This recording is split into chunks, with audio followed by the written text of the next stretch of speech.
everyone, Brenda Mitchell here. I figured for my last digital presentation I'd kind of switch it up a little bit and use a podcast, because who doesn't love a podcast, am I right? So I want to talk about my final paper for the inquiry project. And so the main focus I was thinking about for my paper before I even started writing it was Disney. Because I thought right off the bat, what teaches kids the most? I mean, what do kids like the most? Where are they getting these certain lessons from? The media and Disney. I mean, Disney is such a big part of youth's lives, I feel like, and so I thought I could find a lot with this particular genre. So, movies themselves, along with literature, have contributed for this Burke's idea of equipment for living. So, when I was thinking about, okay, so Disney's kind of broad, I was trying to narrow it down. So I came up with Beauty and the Beast, because that was one of my favorite ones as growing up as a child. So I was like, okay, so Beauty and the Beast, it provides this equipment for living for young women, particularly because of Belle, and basically learning to separate from your family members, from people that maybe are holding you back, and learning to discover life on your own. So, because that's what Belle does. She separates from her town and people that don't understand her, and she ends up falling in love with the Beast, of course, and lives happily ever after, of course.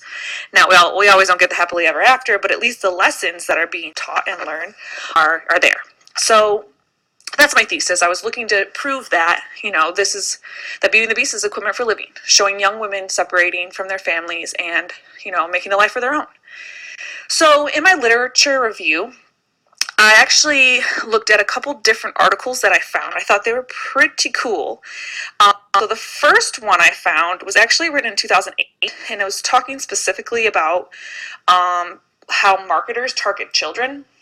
And so this wasn't specifically about movies, but it was more about how, marketers figure out what kids like. So they look at their drawings, they look at their fantasies, they look at their behavior, and they figure out, okay, so how are we going to reach these kids? How are we going to teach them what we want to teach them? So I thought that was really interesting. And so they pick certain things to stimulate these children into learning certain things. And so another article that I found was more about the psychological effects of movies on children. And this was written recently in 2015. So it suggested that movies allow children to almost develop a bond with the characters. So as the characters are going through something, the children also go through the same thing. So in their mind, okay, so they might connect with the character. So if something like that happens to them in the future, like a situation, they might know how to better deal with it. Like, for example, that's how it's an equipment for living. So one of my big arguments was that by doing this, children are previewing certain scenarios before they have to go through them. Because Disney is geared towards children. I mean, most of us adults, we probably watch it too, if you have kids or you just enjoy Disney. But the lessons learned from kids, that was the main thing I was going with. So they preview these scenarios before it happens, and it's super influential because kids can learn about, how to deal with certain situations.